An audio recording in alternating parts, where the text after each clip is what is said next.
अस्सलाम वालेकुम, मेरा नाम है ज़ुहैब भट्ट और ये है अंधे कुएं में गिरे एक आम आदमी की पुकार। हुकूमत वक्त को तकलीफ बर्दाश्त करनी होगी। महंगाई नीचे आएगी इंशाल्लाह। तूफान पे तूफान आएगा। आपने सबसे पहले घबराना नहीं। जूं जूं गुर्बत बढ़ेगी तू उन्हों का वोट बैंक बढ़ेगा। ये लेगेसी छोड़ के जाऊंगा जनाब, मुश्किलात थी, नहीं ऐसा नहीं होगा। मैं आपको यकीन दिलाता हूँ कि आगे अंधेरा है। मैं बचाऊंगा रियासत, मैं बचाऊंगा रियासत। जो बेचारे परेशान हैं वो यही इनका मुंह देख रहे हैं कि ये बचाएगा, वो निजात दहिंदा आएगा, वो आके मुझे संभालेगा, वो आके मुझे संभालेगा।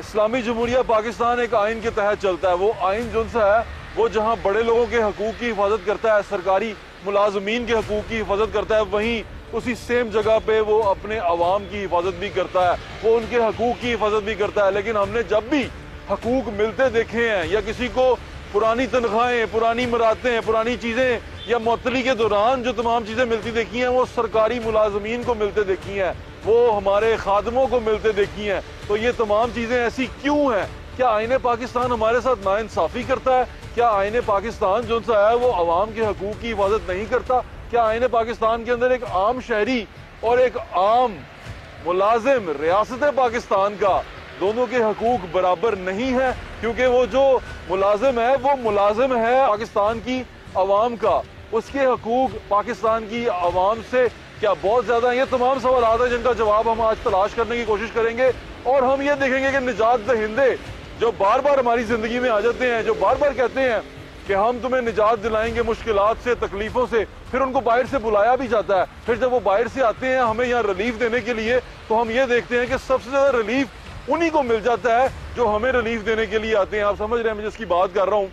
जो डार साहब यहाँ पर आए थे हमें रिलीफ देने के लिए, जो मुख्तलिफ प्रोग्राम में बैठे कहा करते थे कि डॉलर की असर कीमत तो 200 रुपए है, ये 200 से नीचे आना चाहिए, लेकिन आज डॉलर 250 क्रॉस कर चुका हुआ है। डॉलर की रियल वैल्यू उससे कम है, इसलिए इनको अपने रियल वैल्यू पे आना पड़ेगा। 200 से जो कम है। यहाँ पर वो रिलीफ देने आए थे, हाँ रिलीफ उनको मिल गया, उनकी जायदाद सारी बहाल हो गई, उनके अकाउंट सारे बहाल हो गए, उनको तमाम चीजें मिल गई जो उनकी खोई हुई थी।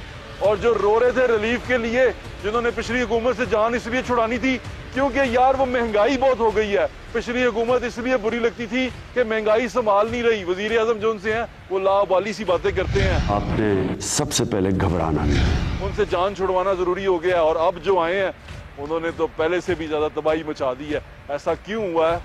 आज के शो में इसके जवाब तलाश करते हैं। आने वाले हफ्तों में जो महंगाई का लोगों पे बोझ है वो कम होगा। हम लोगों से मिल रहे हैं और ये जानने की कोशिश कर रहे हैं कि जिंदगी कैसी गुजर रही है, और लोगों को इससे ये पूछ के इसलिए आप तक पहुंचा रहे हैं कि इक़्तिदार में बैठे हुए लोगों को ये पता चल जाए कि लोग जिंदगी कैसे गुजार रहे हैं। अस्सलाम वालेकुम चाचा, क्या हाल है आपका? अल्लाह का शुक्र है। मुतमईन है आप लोगों में तो ऐसा है ये IMF के साथ जो डील हो रही है, इस डील में ये होगा कि तूफान पे तूफान आएगा। वो कहते हैं चीजें ठीक हो जाएंगी। आने वाले हफ्तों में जो महंगाई का लोगों पे बोझ है वो कम होगा। ये तो 35 साल गवर्नमेंट में रहे हैं, यही कहते रहे हैं कि ठीक हो जाएंगे। इनसे पीछे वालों की कारकर्दगी से वो भी सेम ये चाहते क्या हैं हमसे? वैसे ही चाहते हैं कि गरीब ना रहे, लेकिन गरीब नहीं रहेगा तो हुकूमत किसके पे करेंगे? ये हुकूमत अपने आप पे करेंगे। ये सोचना चाहिए इनको। चले हमारे हाल पे अल्लाह ताला रहम करे। बहुत शुक्रिया, शुक्रिया, थैंक यू, बहुत शुक्रिया, थैंक यू। अपना ख्याल रखें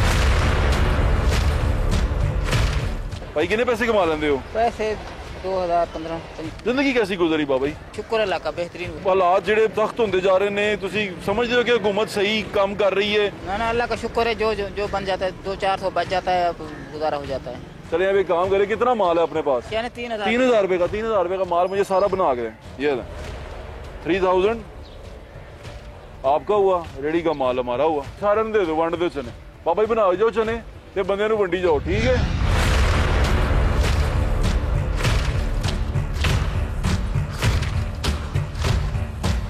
ये जो 3000 है, 2000 है, 1000 है, ये जो सड़क पे लोग चल रहे होते हैं, ये जो मुश्किल में गुजर रहे होते हैं, वो बाज़ दफ़ा ऐसे होता है कि रात को 1000 रुपया कमाना मुश्किल हो जाता है। आगे लोगों की क़ुव्वत खरीद ख़त्म हो चुकी है। बार बार ये कहता हूँ कि हालात अच्छे इस तरह हो सकते हैं कि जब जिनके हालात अच्छे हैं वो उनका साथ दें, जिनके हालात ख़राब हैं, हालात ठीक हो जाएंगे, ज़िंदगी बेहतर हो जाएगी। तो आधे लोग अगर आधे लोगों को संभाल लें तो पाकिस्तान बड़ा खूबसूरत और बड़ा अच्छा हो जाएगा। क्योंकि यहाँ मैंने ऐसे भी देखा है कि कई जगहों पर लोग जो उनसे हैं वो गाड़ी 1 करोड़ रुपए की गाड़ी जो जिसकी असल कीमत जो सी है वो लाखों में है, पर वो करोड़ों में खरीद लेते हैं। क्यों?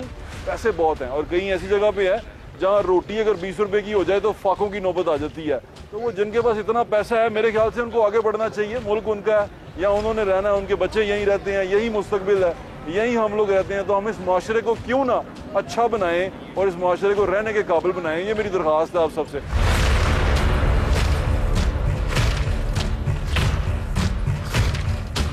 जिंदगी कैसी गुजर रही है? जिस साल पहले गुजरी कुछ चेंज, कोई तब्दीली, तरक्की? चेंज या तरक्की नहीं हुई, महंगाई हाँ इस वोटी तरक्की केड़ी लैनी है? तरक्की तो हुई है, हाँ तरक्की चीज़ां तो वध गई ने। पद रही है, तरक्की नहीं है। सब्जी खरीदना मुश्किल हो गया जी। नहीं सब आसान है। 250 रुपये 200 से 300 रुपये का प्याज लिया, ले आ 600 रुपये की मुर्गी ली, ले तो फिर बिकी है ना, विक गई। तो फिर एक ही बाबा जी, एक ही मंतक है, समझ नहीं आई। ਇਹ ਸ਼ਬਾਜੀ ਨੂੰ ਪੁੱਛ ਜੂੰ ਜੂ ਗੁਰਬਤ ਵਧੇਗੀ ਤੂੰ ਉਹਨਾਂ ਦਾ ਵੋਟ ਬੈਂਕ ਵਧੇਗਾ।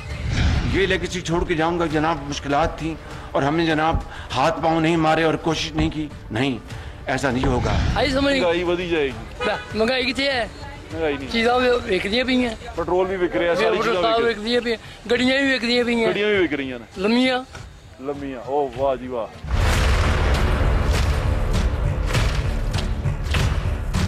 कैसी गुजरी भाईजान जिंदगी? जिंदगी आपके सामने ही है। हाँ भाई बताएं, मैं चाहता हूँ कि जो लोग ना इस गली में नहीं आ सकते ना, साहिब इक़्तिदार, उनको ये गली से हम पैगाम दे दें। साहिब इक़्तिदार जो है वो गरीब आवाम का सोचें कि गरीब आवाम कैसे अपने बच्चों को पाल रही है या कैसे कर रही है गुजारा। मियाँ शहबाज शरीफ को पैगाम देना चाहिए। मियाँ शहबाज शरीफ साहब जो है वो लीडर है, उनको ये चाहिए कि कम से कम जो है ना महंगाई के बारे में वो गरीब आवाम का ज़रूर सोचें, क्योंकि ये गरीब लोग आवाम ने वही कमाना होता है, वही अपने बच्चों को रात को खिलाना होता है, वही एक टाइम 2 टाइम की जो रोटी है वो गरीब के लिए मुश्किल है। बतौर वज़ीर-ए-आज़म के मैं अपनी सारी की सारी जो कमाई है मैं कुर्बान कर दूंगा पाकिस्तान की रियासत को बचाने के लिए। हम हर बार ये सुनते हैं बहरान आ गया, बहरान आ गया। मैं ये परेशान होता हूँ, हाँ हमें पेट्रोल खरीदना मुश्किल हो जाता है, हाँ हमें मुर्गी खरीदना मुश्किल हो जाता है। कभी किसी बड़े सियासतदान को, किसी बड़े ब्यूरोक्रेट को मुर्गी खरीदना मुश्किल नहीं हुआ, कभी उसके लिए पेट्रोल खरीदना मुश्किल नहीं हुआ। क्यों? क्योंकि रियासत पाकिस्तान जो सी है उसको ये तमाम फैसिलिटी देती है कि आवाम को मिले ना मिले, आवाम के मुलाजमों को सब कुछ मिलना चाहिए। कमाल मंतक है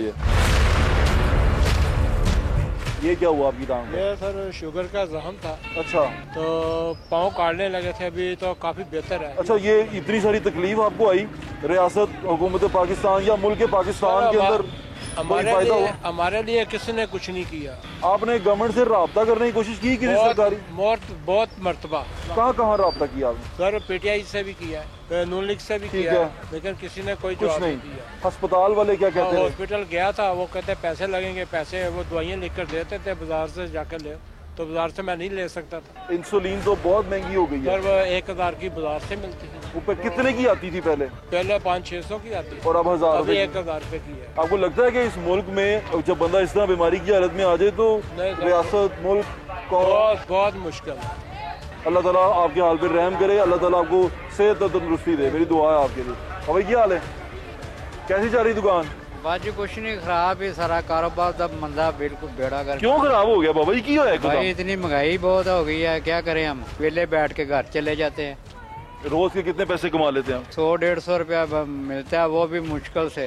तो इस उम्र में आप जब आ गए हैं, आपको लगता है कि इस मुल्क की जो हुकूमत है वो किसी तरह किसी बूढ़े नाकाम है भाई, दोनों पार्टियां नाकाम है, नवाज शरीफ भी नाकाम है, पीटीआई भी नाकाम है। अल्लाह ताला हमारे हाल पे रहम करे बाबा जी।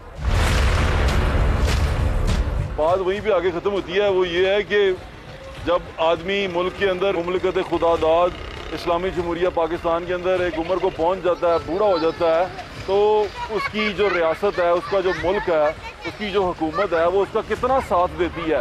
ये जो आम लोग हैं वो भी मेरी बात से समझ रहे होंगे कि पाकिस्तान की जो हुकूमत है कितना साथ देती है। उसको अपनी छोटी छोटी चीज़ों के लिए MP MNA के दर पे बार बार जाना पड़ता है सवाली बन के, उसको उसके डोर स्टेप्स पे सहूलियात नहीं मिलती, उसका कोई पुरसाने हाल नहीं है, कोई वाली वारस नहीं है। ये आज के प्रोग्राम में आपको बताने की कोशिश कर रहा हूँ, क्यों कहते हैं ना, की मिले तेरी होके रांझना, की मिले तेरी होके। आ जाए सारे मिलकर ठीक करें, ये चीजें अकेला कोई नहीं कर सकता। कैसे हैं आप? शुक्र है अल्लाह। तबीयत ठीक है? कैसी गुजर रही है जिंदगी? बहुत बढ़िया। व्हील चेयर ते गए तुसी, की होया? ਲੱਤਾਂ ਕੋ ਨਹੀਂ ਹੈਗੀਆਂ। ਲੱਤਾਂ ਨੂੰ ਕੀ ਹੋਇਆ? ਸ਼ੂਗਰ ਹੋ ਗਈ। ਤੇ ਸ਼ੂਗਰ ਦਾ ਇਲਾਜ ਹੋ ਸਕਿਆ ਤੁਹਾਡਾ? ਇਨਸੂਲਿਨ ਲਗਾ ਰਹੇ ਹਾਂ। ਸਰਕਾਰ ਵੱਲੋਂ ਕੋਈ ਮਦਦ ਹੋਈ? ਸਰਕਾਰਾਂ ਇਹਨੇ ਜੋਗੀਆਂ ਕਿਤੇ ਨੇ। ਕਿੰਨੇ ਦੀ ਦਵਾਈ ਆਂਦੀ ਜੇ ਮਹੀਨੇ ਦੀ? ਬਹੁਤ ਮਹਿੰਗੀ ਦਵਾਈ, ਕਮ ਸੇ ਕਮ 8-10 ਹਜ਼ਾਰ ਦੀ। ਤੇ 8-10 ਹਜ਼ਾਰ ਰੁਪਏ ਤੁਸੀਂ ਕਿਸ ਤਰ੍ਹਾਂ ਕਰਦੇ ਹੋ? ਇਹ ਦੇਖੋ बैठे हैं ਅੱਲਾਹ ਤਾਲਾ ਤੁਹਾਡੇ ਹਾਲਾਤ ਤੇ ਰਹਿਮ ਕਰੇ, ਅੱਲਾਹ ਤਾਲਾ ਤੁਹਾਨੂੰ ਸਿਹਤ ਤੰਦਰੁਸਤੀ ਦੇ।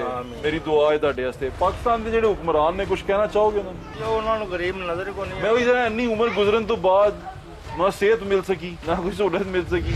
अपनी जान दे दूंगा पाकिस्तान के लिए, मैं हर बैंक कदम उठाऊंगा। क्या हाल है तेरा? ठीक हूँ। पढ़ता है? कौन सी क्लास में? 2। क्या बनेगा बड़ा होकर? फौजी। क्यों? मुझे अपने शहर की हिफाजत करना पसंद है। वेरी गुड यार, वेरी नाइस। चलो अपना ख्याल रखो, खैर से जाओ। आ जाओ, बच्चे शर्मा रहे हैं, आप एक कौम का मुस्तकबिल है, इनकी हिफाजत करें। ये फूल जो उनसे हैं, ये इस आपके बागीचे में, आपके इस आंगन में, इस मुल्क के आंगन में खिल रहे हैं, इनकी हिफाजत करें, वरना कल को वो पछताएंगे। हुकूमत वक्त को तकलीफ बर्दाश्त करनी होगी। महंगाई नीचे आएगी इंशाल्लाह। तूफान पे तूफान आएगा। आपने सबसे पहले घबराना नहीं।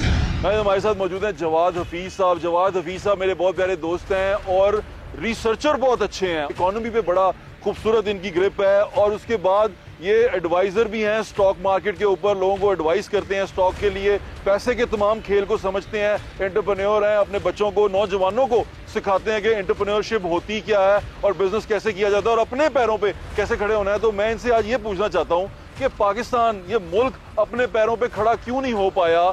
75 साल के अंदर मैंने दुनिया को तरक्की करते देखा है, हम तरक्की क्यों नहीं कर पाए? अस्सलाम वालेकुम जवाद भाई। वालेकुम अस्सलाम। कैसे हैं आप? मैं बिल्कुल। Thank you for joining us on this walk. Thank you. ये वॉक ऐसी है कि 75 साल तक चलते ही आ रहे हैं। Thank you for inviting me. Allah करे कि आगे जाके वॉक खुशगवार हो जाए, आमीन। लेकिन अल्लाह भी उनकी मदद करता है जो अपनी मदद आप करते हैं। अच्छा जवाब, ही सवाल पूछता हूँ मैं आपसे। जी सर। ये बताएं, 75 साल हो गए हमको, आम आदमी है ना, उसके हालात मैंने माड़े ही देखे हैं, माड़े के हालात बद से बदतर देखे हैं, और यानी कि गरीब आदमी वो डूबता चला गया है। एक मेहरान जो ले सकते थे हम 3 लाख में, 2 लाख के अंदर, आज से 20 साल के अंदर वो हम 24 लाख पे चले गए हैं। 2 से 24 तक का सफर ये बड़ा तेज हुआ है और हमारे हालात, जो लोग थे अमीर, वो अमीर से अमीर तर हो गए। जो सरकारी मुलाजमत में आया वो भाईजान बाहर उसके बंगले हो गए और पता नहीं क्या क्या बना लिया, कितनी जमीनें पाकिस्तान में उसको मिल गई। और जो बंदा था खादिम बनने आया, वो चाहे जेल में गया पर उसके असासे डबल से डबल होते रहे।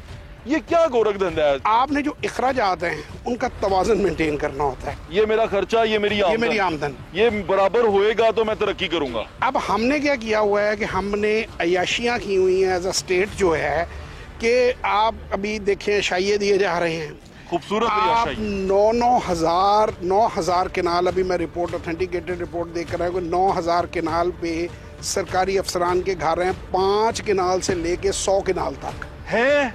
आपको ऑथेंटिकेटेड, मैं आपको कॉपी भेज वैसे इस देता हूं। बात का तो मैं भी गवाह हूं। छोटे शहरों में चले जाएं, डीपीओ हाउस देखें, कमिश्नर हाउस देखें, डिप्टी कमिश्नर हाउस देखें, आंखें चुंदे आ जाती हैं। बंदा कहता है मैं ननकाना साहब में गया, वहाँ असिस्टेंट कमिश्नर का घर था, वो बना हुआ है, वो ऑफिस ही मान नहीं है, उसकी जो बाग है वो मान नहीं है, खूबसूरत है। उस बाग को मेंटेन करने के लिए 10 मुलाजम है, एसी साहब आएंगे, बैठेंगे और वो उस पर अपनी हुकूमत करेंगे, याशी करेंगे, वो हमारे खाते। Sir for your kind information, 30,000 मुलाजमीन सरकारी सिर्फ इन प्रॉपर्टीज की देखभाल के लिए हैं, जो माली, जो खादम, जो मुख्तलिफ किस्म के हैं।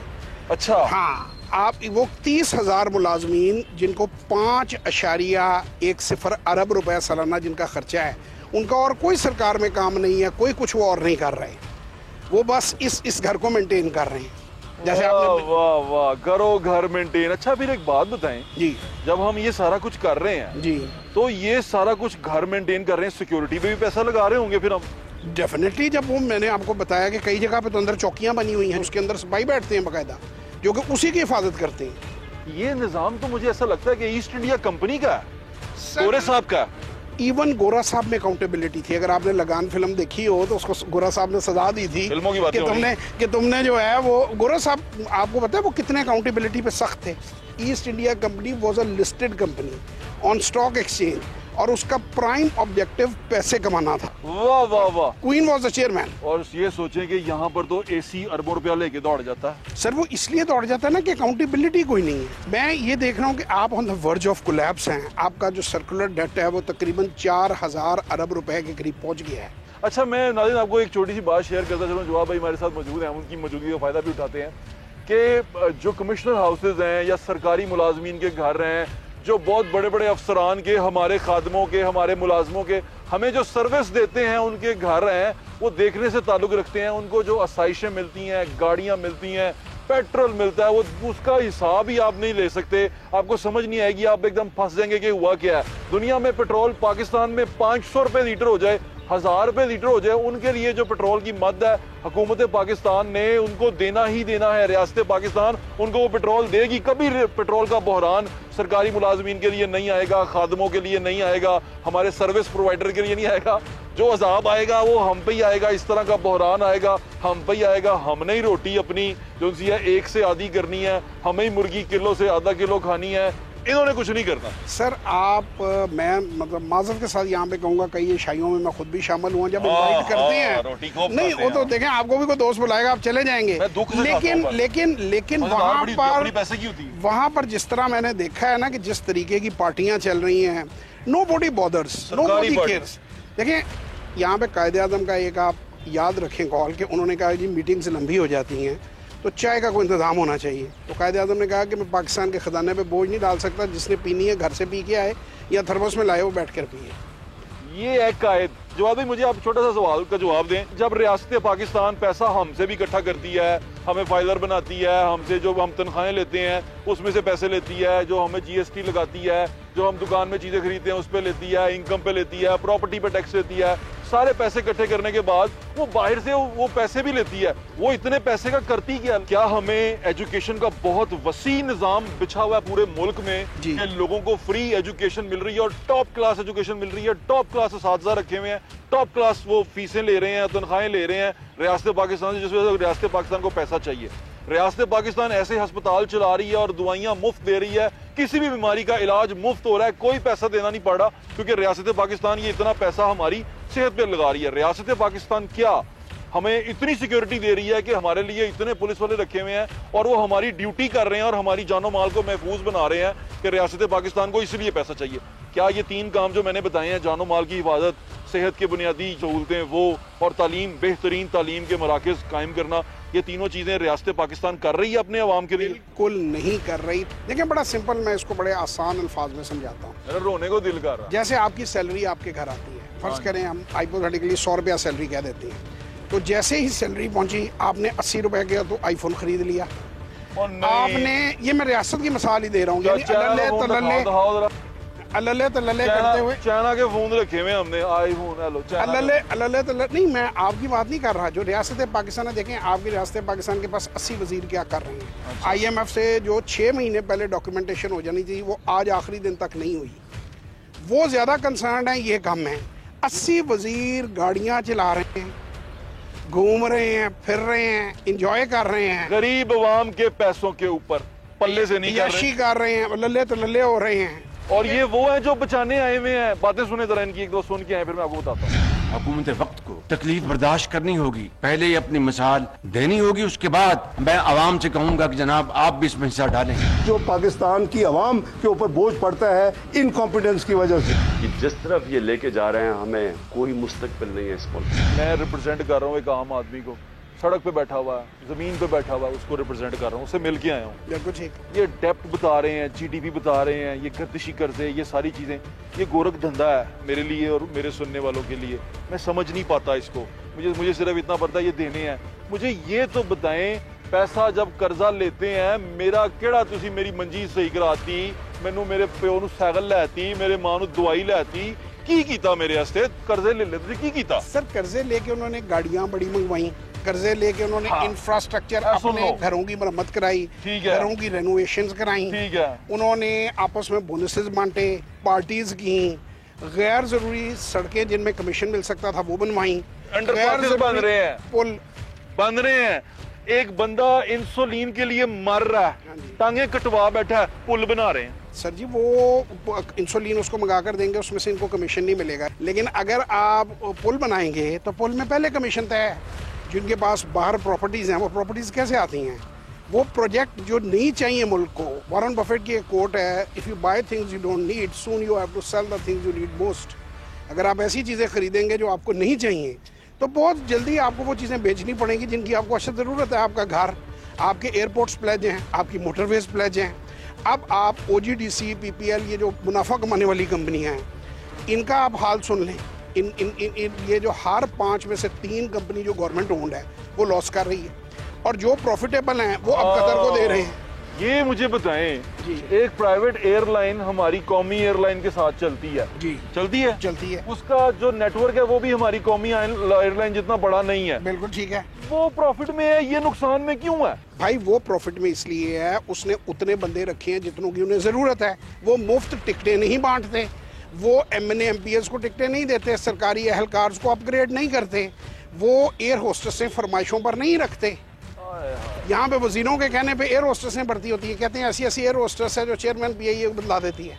हमारे कमिश्नर साहब थे लाहौर के, मैं उनके पास इंटरव्यू करने गया, मैं कहा जी लाहौर का बजट आपको 12 अरब रुपया मिल गया, कमाल हो गई है यार, तो लाहौर पे तो हमारे न्यारे हो जाएंगे आपके, 12 अरब रुपया लगाएं। तो उसने कहा बट जी होल्ड ऑन, उसने कहा बट जी इसमें से 10.5 अरब रुपया तकरीबन जो उनसे है वो तनख्वाहें हैं, पेंशनें हैं और मराते हैं जी, और तकरीबन 2 के करीब अरब रुपया है, वो मैं आप पे लगा सकता हूँ, लेकिन उस पे भी मुझे अभी डिसाइड करना है कि कहाँ कितना लगाना। प्रायोरिटीज कहाँ हैं? हो सकता है वो बोनसेस में बांट दिया जाए, उन्हीं तनख्वाहों मराते। मैंने उसे कहा फिर उसकी मिसाल ऐसी है कि 12 अरब रुपया मेरे पास था, मैंने 10 अरब के मुलाजम रखे कि 2 अरब रुपया मेरे पे खर्च दें। उस 2 अरब रुपए के अंदर भी मैंने कमीशनें दी लोगों को कुछ को, ताकि वो अच्छी तरह मेरे पे वो जो बचे पैसे हैं वो खर्च सके।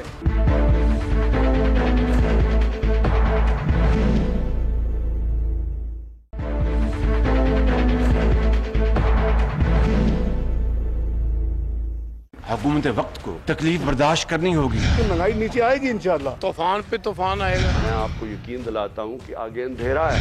हेल्थ और एजुकेशन के बाद सबसे अहम चीज होती है अमनो अमान और आपकी जान माल का तहफ़्फ़ुज़। ये सबसे अहम चीज है, इसके लिए पुलिस बनाई जाती है। पुलिस एक सर्विस है जिसको आजकल फोर्स के तौर पे इस्तेमाल किया जाता है, but police is a service. और पुलिसिंग जो करते हैं लोग, उनको इतनी तादाद में रखा जाता है तो कि वो अपने जो जितने शहरी हैं, जितना थाने का इलाका है उसकी हिफाजत कर सकें, वहाँ पर जो लोग हैं उनको जानो माल महफूज बना सकें, और अगर उनको कोई तकलीफ आए तो उनको अच्छे तरीके से एंटरटेन कर सकें। इसलिए पुलिस होती है और वो क्राइम कंट्रोल करती है। बाकी के जो सिक्योरिटी के इदारे हैं वो उसके बाहर के एम्बिट में आते हैं, लेकिन अंदर जो बेसिक जो फर्स्ट रिस्पॉन्स होता है आपका, जो फर्स्ट आपकी किसी के पास जाते हैं आप अपनी मुश्किल को लेके, वो पुलिस के पास जाते हैं, मुहर्रर के पास जाते हैं। हमारा अगर सुबह पंजाब की बात करें, उसके अंदर पुलिस का तनासुब क्या और पुलिस कहाँ डिप्लॉय है, उसके लिए हम बात करेंगे। हमारे नुमाइंदे हैं जहांगीर खान जो क्राइम को कवर करते हैं और बड़ी गहरी नजर रखते हैं पुलिस की डिप्लॉयमेंट के ऊपर। अस्सलाम वालेकुम जहांगीर भाई, क्या हाल है आपका? ठीक ठाक है जहांगीर भाई। सबसे पहले तो ये बताएं कि एक पुलिस वाला कितने लोगों की हिफाजत के लिए होना चाहिए स्टैंडर्ड तौर पे? भट्ट साहब, अगर पुलिस रूल्स 1934 के पुलिस पॉपुलेशन सेंसस की बात की जाए तो उसके मुताबिक एक पुलिस एहलकार जो है वो 450 शहरियों की हिफाजत का जिम्मेदार है। ये मैं बात कर रहा हूँ पुलिस रूल्स 1934 1934 में। हाँ जी, अब आज के हालात के मुताबिक आप देखें कि लाहौर की आबादी 1 करोड़ 20-25 लाख के लगभग है, या शायद इसे एक्सीड कर सकती है। और लाहौर पुलिस की जो टोटल नफरी है वो 31,000 है या 32,000 है, और उनमें से काफी सारी डिप्लॉय है, सरकारी ओहदेदारों के पास है, सियासी शख्सियात की सिक्योरिटी पर तैनात की गई है, प्रोटोकॉल्स में तैनात किया गया है, घरों के बाहर है, घरों के बाहर उससे हटके उनके जाती कामों के लिए भी पुलिस एहलकार बिल्कुल मौजूद होते हैं वहाँ पे। बिल्कुल मौजूद। अच्छा मुझे जहांगीर भाई बात बताएं, ये एक डाला अगर किसी के साथ लगता है, यानी कि एक डाला एक मिनिस्टर ने ले लिया हो, यार मैंने बहुत थ्रेट आ रहा है, अपने लो थ्रेट डाला होता है ना, वो भी आपसे मैं पूछता हूँ। एक तो पहले थ्रेट का पहले बता दें, फिर दूसरे बताएं डाले पे खर्चा कितना आता है? डिस्ट्रिक्ट इंटेलिजेंस कमेटी है, ठीक है, और इसके अलावा प्रोविंशियल इंटेलिजेंस कमेटी है जो किसी भी सियासी शख्सियत को जो थ्रेट्स हैं उसका लेवल चेक करती है और उसके बाद डिसाइड करती है कि स्पेसिफिक पॉलिटिकल फिगर को इतनी सिक्योरिटी दरकार है, इससे ज्यादा नहीं। बिल्कुल ठीक है। लेकिन हमारे यहाँ पर चूंकि ट्रेंड ये है कि अगर किसी का जितना प्रोटोकॉल है, जितना कोई किसी का प्रोफाइल है, या जितने किसी के ताल्लुकात हैं, उसके अकॉर्डिंग वो अपनी सिक्योरिटी अवेल कर सकता है। अच्छा, वो अपनी सिक्योरिटी उसके अकॉर्डिंग अवेल कर सकता है। मैंने देखा था ना चौधरी परवेज अली साहब जब बने सीएम तो डाले खड़े हुए थे। एक डाले का कितना खर्चा होता है? एक डाले में या एक वजीर को अमूमी तौर पे एक अपर सबऑर्डिनेट के साथ 4 से 5 पुलिस कांस्टेबल और एक गाड़ी मिलती है। इसमें पेट्रोल, फ्यूल, सैलरी, उनकी मूवमेंट, खाना, ये सब कुछ मिला के लगभग 20 लाख रुपए जो है पर मंथ पड़ते हैं। और वो कौन देता है? सरकार, अवाम की जेबों में से। समझ रहे हैं आप? यानी कि एक डाला अगर किसी के साथ लगा हुआ देखे ना तो उसका मतलब होता है कि महीने का 20 लाख रुपए, और महीने का 20 लाख रुपए का मतलब आप समझ रहे हैं कि किसकी हड्डियों से वो 20 लाख रुपया निकलेगा और फिर उसके अगर वो 20 लाख पूरा नहीं होगा तो IMF से कर्जा भी लेना पड़ेगा। अच्छा भट्ट साहब, एक और बड़ी अहम बात कि अगर तो कोई सियासी शख्सियत है जिसको कि थ्रेट एग्जिस्ट करता है उसको तो सिक्योरिटी मिलनी चाहिए, बिल्कुल ठीक है, लेकिन यहाँ पर सिक्योरिटी ऐसे अफराद को भी मिलती गई जिनके ताल्लुकात मौजूदा किसी वजीर के साथ, किसी बड़ी हाई प्रोफाइल शख्सियत के साथ अच्छे थे। उसकी एक मिसाल कि पाकिस्तान तहरीक इंसाफ के सोशल मीडिया के जो हेड है डॉक्टर अरसलान खालिद, वो भी प्रोटोकॉल लेते रहे हैं और अब निगरान सेटअप में उनसे भी ये प्रोटोकॉल वापस लिया गया है। डाला साथ लेके चलते थे, सिक्योरिटी थी, प्रोटोकॉल था। मैं जरा लोगों को बता दूं, ये वो साहब हैं जो अवाम में सोशल मीडिया पे ये शऊर उभारने की क्लेम करते हैं कि भाई हम जो उनसे हैं आजाद हैं, हम कोई गुलाम थोड़ी ना। ये वही हैं जो गद्दारी के साथ लोगों को जोड़ते हैं ना। तस्वीर देख लें, डॉक्टर अरसलान इनका नाम है और ये भी लेते थे प्रोटोकॉल, बिल्कुल प्रोटोकॉल लेते थे और करते थे। सिर्फ मिनिस्टर्स ही नहीं, मिनिस्टर्स के साथ जो उनके वज़राए आला के मुशीर हजरात हैं वो भी प्रोटोकॉल लेते रहे हैं। और इस निगरान सेटअप में अब तकरीबन 554 अहलकार को, जो अहलकार हैं उनको वापस बुलाया गया और मुख्तलिफ थानों में और यूनिट्स में जहाँ पर उनकी ड्यूटीज थी वहाँ पर उनको वापस भेजा गया। जहांगीर भाई एक बात बताएं, ये जो प्रोटोकॉल ले लेते हैं, यानी कि परवेज इलाही साहब जो उनसे हैं, उन्होंने जब वज़ीर आला बने तो उनके घर के बाहर गाड़ियां टन लग गई और बड़ा वो हो गया, सीन हो गया। हर चौकी लगी हुई है, हर नुक्कड़ पे पुलिस वाले, 5-6 पुलिस वाले उधर डाला। अभी जो हमारे निगरान वज़ीर आला हैं मोहसिन नकवी साहब, उनके भी इधर डाला, 2 डाले। उन्होंने कहा मैं प्रोटोकॉल ही लूंगा, उधर 8 डाले थे, इधर 4 डाले हैं।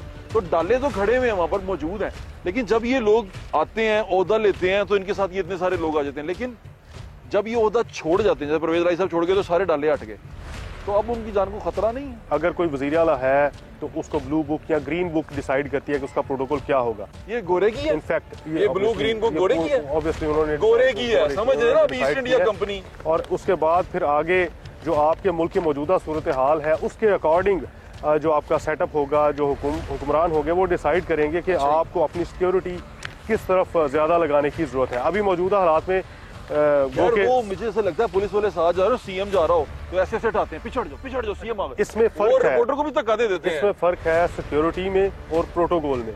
यहाँ पर इसको मिक्सअप कर दिया जाता है कि सिक्योरिटी के नाम पे प्रोटोकॉल लिया जाता है और प्रोटोकॉल या सिक्योरिटी उस एक स्पेसिफिक शख्सियत को तहफ़्फ़ुज़ देने से ज़्यादा उसके इर्द गिर्द मौजूद लोगों में खौफ और हिरास फैलाने के लिए इस्तेमाल की जाती है। नहीं आना, मुझे बुज़दार साहब की याद है, हम गुजर रहे भाई, वो बंदे कह रहे हैं 20 फुट के घेरे में बुज़दार साहब के नहीं जाना। मैं कहा यार इनके तो महल्ले में कोई इनके करीब नहीं जाता होगा। तो ये तो अभी आके सिक्योरिटी लेनी शुरू कर दी है। उसके बाद ये अभी परवेज इलाही साहब का यही हाल था। और जब यही लोग वोट लेने के लिए लोगों में जाते हैं, जप्पियां डालते हैं, जमीनों पे बैठते हैं, वो चाय पापड़ खा रहे होते हैं, और जब यही लोग जो उनसे हैं पावर में आते हैं, बंदूकें, पुलिस वाले गार्ड्स इधर उधर, ये तमाशा ये कब तक चलता रहेगा जहांगीर भाई? कोई आवाज, कोई रिपोर्ट, कोई ऐसी चीज नहीं कर सकते?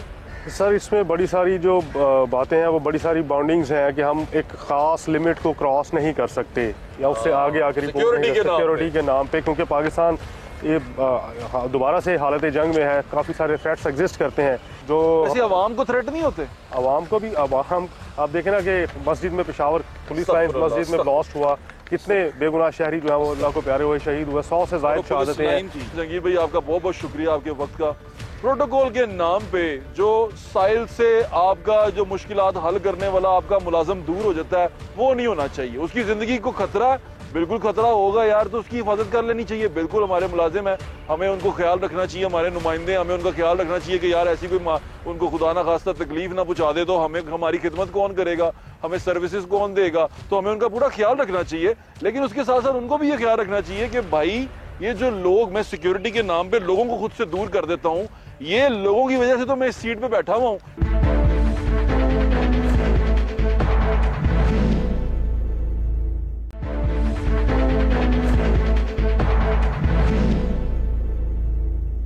PSL पाकिस्तान में होने जा रहा है। PSL का एक बहुत खूबसूरत सा इवेंट है, वो लोग देखने के लिए जाते हैं, तमाशाई जाते हैं। मैं कुछ अर्से से आपको बताना चाह रहा था, जो हमारे नए चेयरमैन PCB हैं वो बार बार अपने ट्विटर अकाउंट पे कहते हैं कि मेरे को पास कोई ना मांगे और पास मांग के शर्मिंदा ना हो, मेरे से VIP टिकट कोई ना मांगे। तो मुल्तान में होने जा रहा है, ये शुरुआत होने जा रही है इस इवेंट की।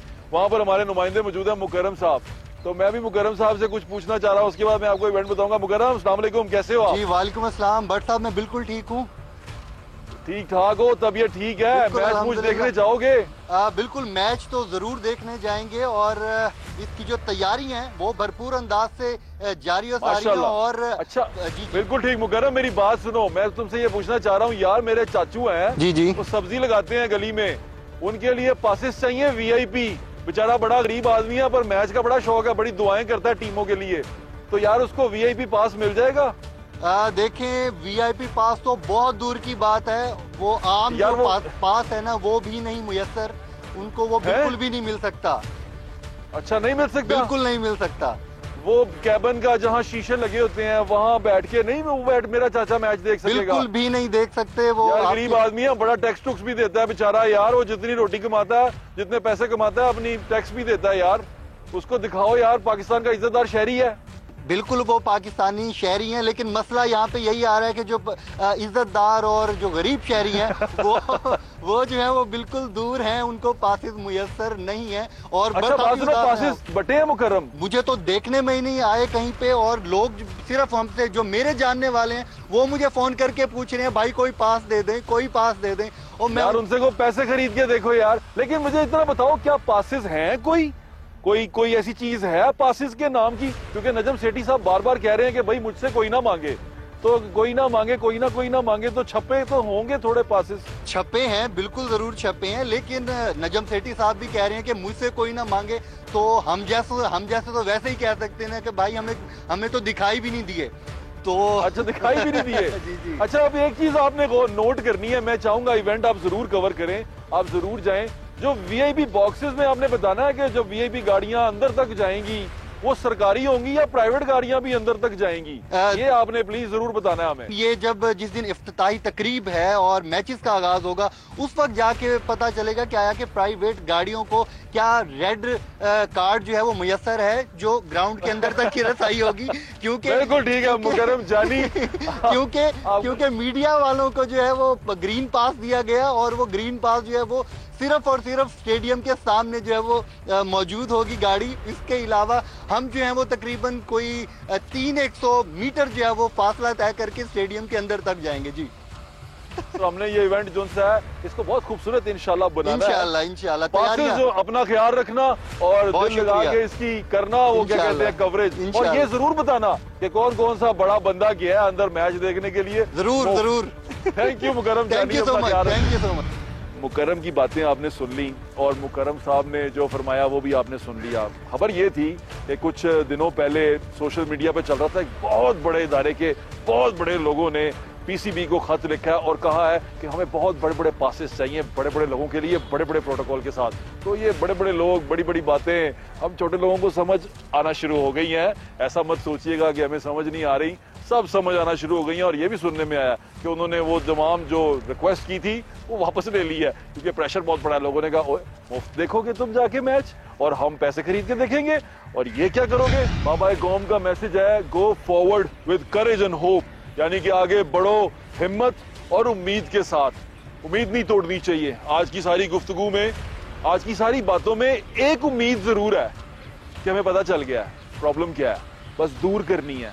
हमें यह पता चल गया कि तकलीफ क्या है। पहले तो यह था ना कि इस मरीज की तकलीफ का किसी को पता नहीं था, हर कोई सोच रहा था कि फलां बंदा कर रहा है, फलां बंदा कर रहा है, फलां बंदे ने किया, और हमें उलझाने वालों ने ऐसा उलझा के लड़ाया कि तबाही फेर दी। जैसे ईस्ट इंडिया कंपनी ने, गोरा साहब ने हमें आगे लड़ाया ना कि भाई तू ते हिंदू, तू ते मुसलमान, तू ते इकट्ठा रह नहीं सकता। और इसी तरह अब हमें आगे हमारे लीडरान ने बताया कि भाई तू ते यूथिया, तू ते पटवारी, तू ते इमरान खान दे नाल, तू ते चोरां दे नाल, तू ते साहूकारां दे नाल, तो सब अलग अलग हो गए, फिर बट गए। इसका ये एक वन वर्ड था, वन सेंटेंस था, divide and rule. 2 words, divide and rule. ये क्या है? ये है हमें तकसीम करके हम पे हुक्मरानी करने का फार्मूला, और ये आज तक वही फार्मूला चला रहे हैं। हम जब भी इकट्ठे होकर अपना हक लेने के लिए जाते हैं तो ये हमें डिवाइड कर देते हैं। हमें कभी मजहब के नाम पे डिवाइड कर देते हैं, कभी हमें फिरके के नाम पे डिवाइड कर देते हैं, कभी हमें जमात के नाम पे डिवाइड कर देते हैं। ये कहते हैं बांट दो इन सारों को। हमारी ये मुट्ठी कभी भी बनने नहीं देते और ये कभी बनने भी नहीं देंगे। और अगर हम कभी मुट्ठी नहीं बनेंगे तो हम कभी भी अपना हक नहीं ले सकेंगे, और हम हमेशा यही सोचते रहेंगे कि शायद हमारी किस्मत में नहीं है। दुनिया में जो मुल्क हैं, जो रियासतें हैं, जो बहुत बड़े बड़े मुल्क हैं जो तरक्की कर रहे हैं, वो भी कभी बहुत नीचे थे, वो तरक्की करके ऊपर आए हैं। दुनिया में लोग अपने शहरियों को फैसिलिटीज देते हैं, सहूलियात देते हैं। पीने का साफ पानी देना हुकूमत की जिम्मेदारी है, रियासत की जिम्मेदारी है। बुनियादी इंसानी सहूलतें, बुनियादी शहरी सहूलतें इंसानों को देना, ये उनकी जिम्मेदारी है। इसलिए तो वो हमसे पैसे देते हैं। सोशल कॉन्ट्रैक्ट के नाम पे जो हमारे साथ एक मुआहिदा होता है रियासत का शहरी के साथ, उसके मुताबिक इनको हमें तमाम सहूलियात देनी है। ये इनका फर्ज है और इसी फर्ज के लिए हम अपनी खून पसीने की कमाई से इनको पैसे देते हैं, जिसकी ये यशी करते हैं, जिसके लिए हमें रिप्रेजेंट करते हैं। ये हमारे नुमाइंदे हैं, ये हमारे मुलाजिम हैं और हम ही रुसवा हैं। अपनी आंखें खोलें, अपने इर्द गिर्द देखें कि ये हो क्या रहा है, और कम से कम ये सोचें जब आप किसी अवामी नुमाइंदे के आगे हाथ जोड़ते हैं और उसे कहते हैं कि मेरा कुछ कर दे हो, जब आप अपने किसी मुलाजिम के सामने, डीसी के सामने, कमिश्नर के सामने, कलेक्टर के सामने हाथ जोड़ के खड़े होते हैं कि भाई बाप रहम करो, साढ़े नाल इंसाफ करो, वो यार इंसाफ के लिए हाथ जोड़ने पड़ते हैं। खुदारा आंखें खोलें अपनी और वो उन लोगों को ये याद दिलाएं कि इस चीज के पैसे लेते हो, ये सबज गाड़ी में घूमते हो, सबज नंबर प्लेट वाली, वो 100 कनाल के बंगले में रहते हो, वो 10 मुलाजिम तुम्हारी खिदमत करते हैं, इसलिए करते हैं क्योंकि तुम मेरे खादिम हो। ये मेरे खून पसीने की कमाई है जो तुम खाते हो, जो तुम अपने ऊपर लगाते हो। तुम्हारे हालात बदल जाते हैं, मेरे हालात बदल नहीं पाते। मैं आज भी वहीं खड़ा हूं जहां मैं खड़ा था, लेकिन अब ऐसा नहीं होएगा। लोगों को शऊर आना शुरू हो चुका है। इस मुल्क की नौजवान नस्ल शऊर याफ्ता हो चुकी हुई है, उसको पता चल गया है कि कौन मुलाजिम है, कौन खादिम है और कौन हमें बांट रहा है। और मुझे उम्मीद है और मेरे में ये हिम्मत है, और ये हिम्मत मैं अपने तमाम लोगों में देखना चाहता हूँ और उनको देना भी चाहता हूँ कि हम आगे बढ़ेंगे, हमें अपने हक के लिए लड़ना है और जो हमारा हक है वो हमें लेना है, और इंशाल्लाह हम लेंगे, क्योंकि बाबा कौम ने कहा था कि move forward with courage and hope. अपना ख्याल रखें, इंशाल्लाह फिर मुलाकात होगी। अल्लाह हाफिज। पाकिस्तान जिंदाबाद।